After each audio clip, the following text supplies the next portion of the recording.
My name is Shayla. I am actually from Idaho, and I moved here about 5 years ago to the Bay, and then I moved to San Francisco about 4 years ago. I'm currently a art educator. I teach ceramics at George Washington High.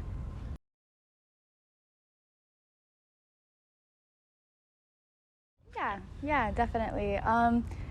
It's always funny to talk about my first apartment that I rented to people from the Bay, because it just doesn't happen out here. So when I was in college, I had roommates, and then my first apartment that I owned, it was a 1-bedroom apartment, and I paid $650 a month for that.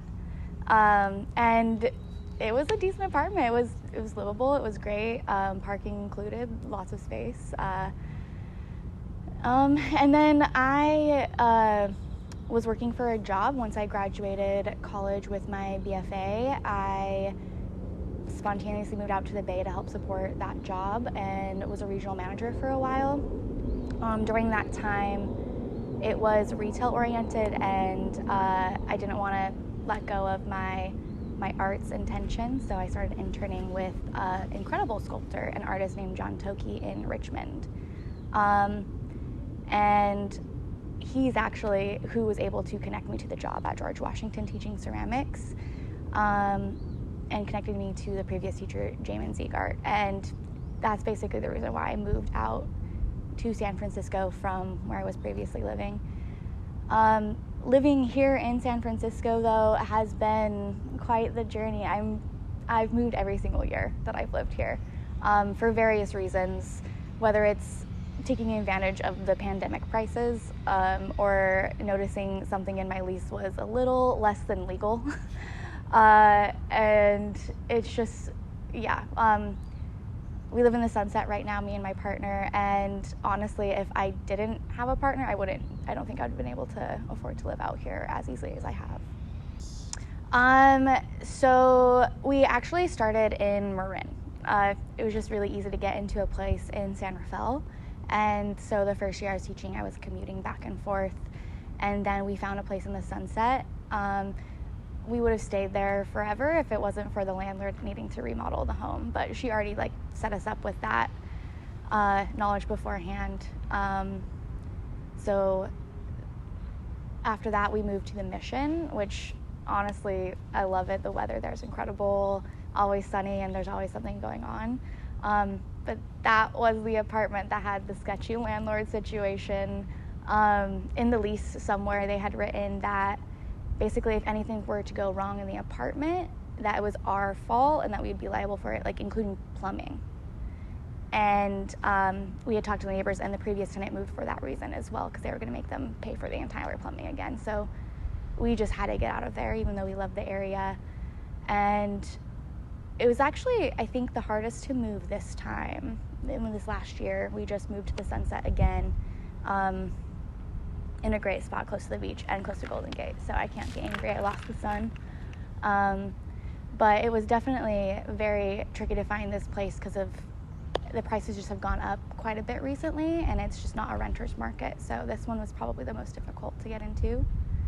And transitioning between those places, there were times that we had to move in with family and be houseless because there was just not enough of a cushion, or we are not set up with a safety net of funds to be able to just jump right into anything. So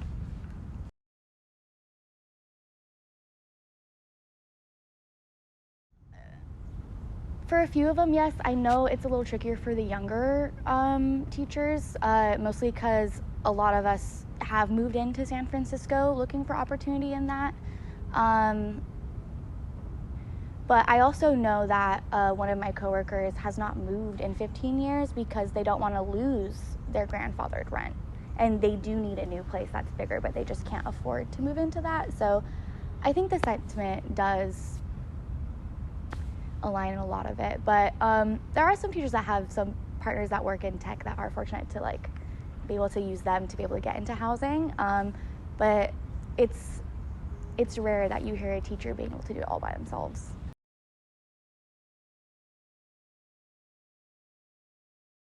Oh yeah. I think the biggest impact coming from Idaho of like having a little lower rent and being able to get out of the house sooner, I could afford to live on my own. Many of my students are banking on the fact that they can live with their parents to be able to also afford college and not be so in debt starting out. And so I think having less access to affordable housing and housing in general makes it really hard for the youth in the city to be able to be more independent right away and be able to live on their own or with roommates because it's really not in their mindset to think of that. Because when I was younger, like, you wanted to move out as soon as you're 18 and do that, but many students don't get to move out until they're done with college. And how have you seen that impact students and their aspirations to go to college? They're really reliant on their parents, which is unfortunate. Whether it's since their parents helping pay for college and housing, whether it's doing the major that their parent wants them to do and following in that line and making families happy, versus being able to have the authority to like, oh, I can't afford this on my own and make my own autonomous decisions and do what I truly want to do.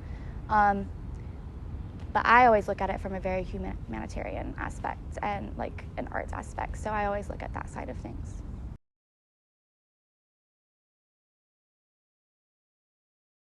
It's honestly not super comparable to where I grew up because I grew up in a very rural town, less than 5,000 people. So that's basically double the population of the students at Wash. So it's really not comparable.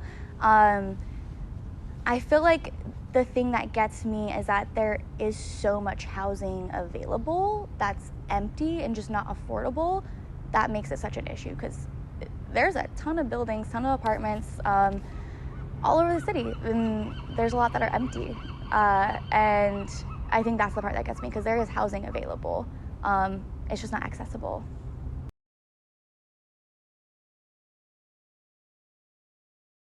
Yeah, well, I mean, making housing accessible to residents is going to benefit any city. I definitely don't have an answer to this, but I know what impact it has. So if we have accessible housing, you're going to be able to have more native residents going to be able to become teachers, going to be able to stay in the city rather than having to go elsewhere to either find their career or even like be able to find a place for their family. And so if we make it more accessible for students, like, we'll have more retention, so the youth that we are educating in the city will stay in the city and make it better. And then they'll become teachers and know what their city needs. So that's the whole idea about education, is being able to make it accessible and make it better, and that can be easily translated. Sorry, my hair is in my eye. Translated to housing, I feel. Just because, yeah.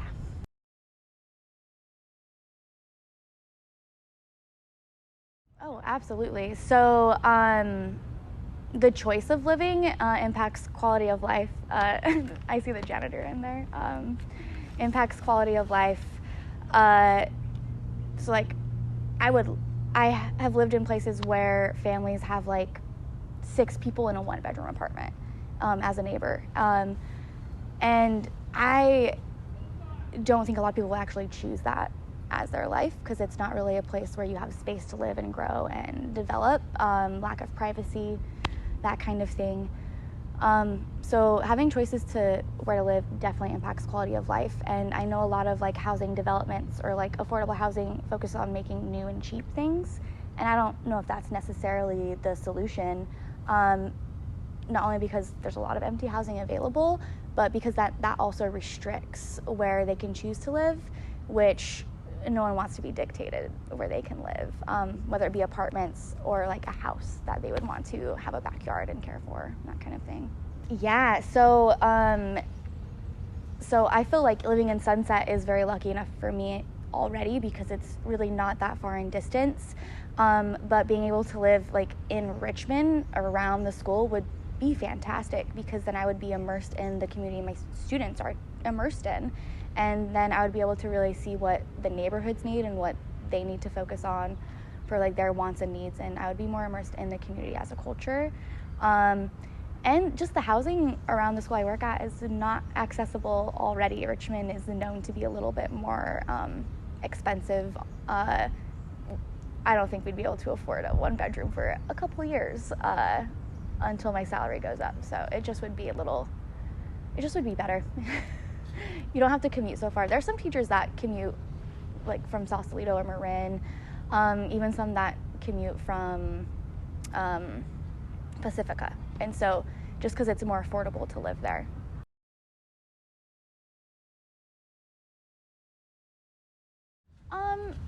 Yeah, I mean, adding housing into the mission and an already extremely densely populated side of the city seems counterintuitive to me, even though that side of the city does have access to like better transportation, more frequent stops, more buses, and that in general.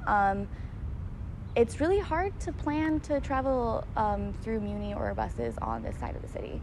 And so having more development on this side, even though it's more suburban and more family-oriented, would actually be good because more families would move over here into a more settled area. And it would make transportation more accessible because they would have to have more buses. I know so many of my students that have to either go a bus ahead of the normal bus or a bus behind and sacrifice being late to school because it's too full because there's not enough coming back and forth. So I guess that leads to more of a transportation thing than a housing thing, but I would say this side is probably could use a little bit more in that regard.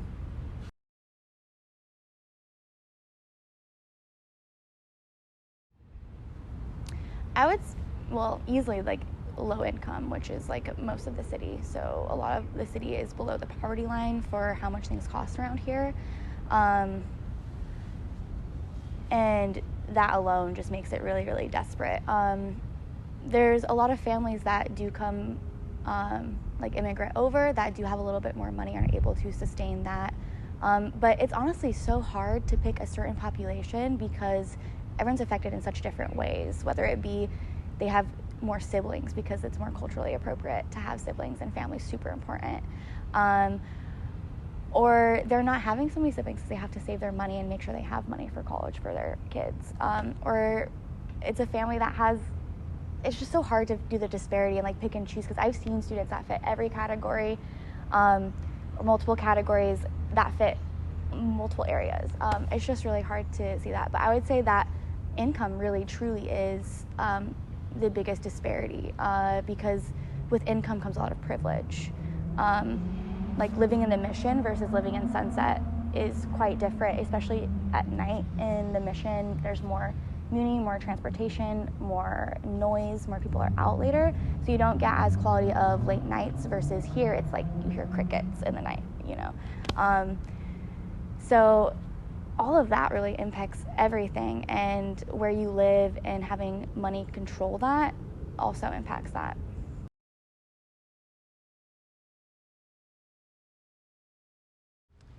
I mean, it would be a miracle to get BART or anything out on this side, but I think that's long gone. I think that's, I don't know, I think that might be the biggest on my wish list because it makes it so difficult to transport to other areas of the Bay that way. But just more routes, more options, more buses running at peak times, maybe even just like throwing an extra one when school closes or opens. Especially because I don't know if the city Muni talks to the district, to school district. All schools in the city now start and end at the same time. Every single school. And so that's like a lot of capacity all at once, either coming in or leaving. And so I don't know if communication between apartments is important, but like people getting off of work around 4 o'clock meet the same high school students getting off at that time. And so those buses are just bonkers. I'll even have students wait an hour after school just hanging out in my room just because I really don't want to deal with the next 3 buses that are going to be just packed. And so I think that's important too, because I think there's a lot of decisions that are made in different branches of the city that they might not have communication. So I don't know if that has happened, but there's an obvious flux during school start and end times that I think could easily be adjusted by just maybe like increasing a couple buses for a couple hours. I don't know how that works, but it would be a creative fix to it, I guess.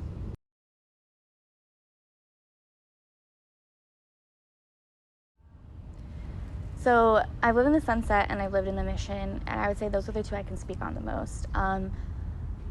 I really loved the Mission because of all the storefronts underneath. So you can, within like a couple block radius, you can really just like live. It's very walkable. My favorite part about that is I could just walk to Safeway across the street. There is a pho place, and then we had a grocery store that was local, another block away. Mitchell's was close by. It was a really good spot. The weather is amazing. Sometimes the fog can beat you down after so much time. I also really love the liveliness of the Mission and just more access to transportation. You can hop on the cable cars or any muni and just get pretty much anywhere over there. One of the negatives of the Mission for me is, like, we lived on a super busy muni corner where they would send them all home too, so we'd have like the carts squeaking up until like 5 a.m, and so it took some getting used to, but the loudness definitely would be a downside. But that's really the only downside of the Mission. I really love Sunset too, though. We live in a really good spot where it's super close to Golden Gate. It's super close to the beach, so it has a lot of access that way. One thing I do miss is that there's a little less access to restaurants or variety in restaurants. We could pick from 10 that we could walk to in here, so we have to plan our walk a little bit more and see if we actually want to walk back or if it's worth the 10-minute drive, so we don't have to walk uphill. But it's a lot more quiet out here. People really care about the neighborhood. There's a lot of community, even though it's not like you're just saying hi to your neighbor every day, but we do look out for each other. It's a little bit cleaner over here, but then you lose the access to transportation and a little more variety. So pros and cons on both sides. The fog can get me over here, but that's pretty much it. I can drive easily out of it, but that's the main downside.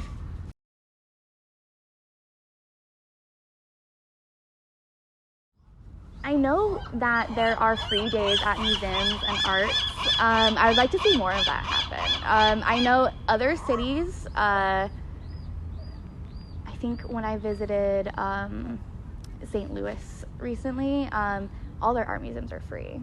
So anyone can go in, anyone can access those. I wish there was a little bit more access to arts or like music more publicized. I think we rely on the internet a lot, but also flyers do a lot too. But even if residents had like half price for museums, because like you get in the botanical gardens for free if you're a resident, and just extending that to arts and more creative outlets where people can spend their time more conducively and thinking and doing that kind of stuff, I think would be really amazing. And when thinking about, you mentioned that students could wait up to an hour, maybe more, waiting for the next bus to kind of calm down. Mm-hmm. Is there any community services that you would think would benefit those students waiting for a muni, or kind of ease the mind of parents that have some kids like kind of not home right away? Yeah. Well, thanks to phones, a lot of parents don't worry too much anyway. They have like share their location, all that, so they see where they are. And there are a lot of after-school programs the school does provide, but a lot of that is volunteer work by teachers or like clubs or sports. There's not a lot of opportunities for teachers to like provide their space for students or provide an activity where it is compensated. But you know, teachers care about their kids, so I'm always in there late anyway, so I'll host whatever kids need to have a safe place to be. But I don't know, it's hard because usually a community does step up to fill those roles, whether it's compensated or not. So I think that does exist already, just naturally within teachers in that community. But I do know that I don't know if I have an answer to that one.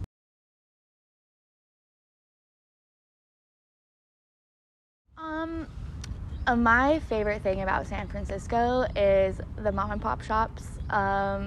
People in the city being able to own restaurants and live and be able to like live and survive off of that. I know we saw a lot of local restaurants close over the pandemic because it just wasn't able to keep up with it, and I don't know if rents are going to raise and that's going to also contribute to that issue. But anytime I have people visit, like that's the part of San Francisco I show them that you can walk to this store, get a coffee, go to the next one, get a nice fresh pastry, or go down the road and get a Mediterranean lunch. Like it's just, that's the beauty of the city, is being able to have that multicultural aspect, walkability, and being able to like access everything easily. Yeah, that's the part I like to show because that's the best part the city has.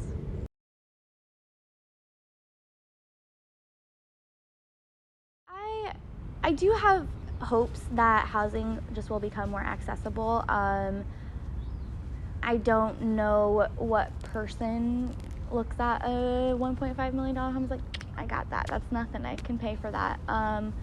So I would like to see like just housing costs go down and just be more mindful of the actual citizens of the city and not the most wealthy that make it here and can afford those prices.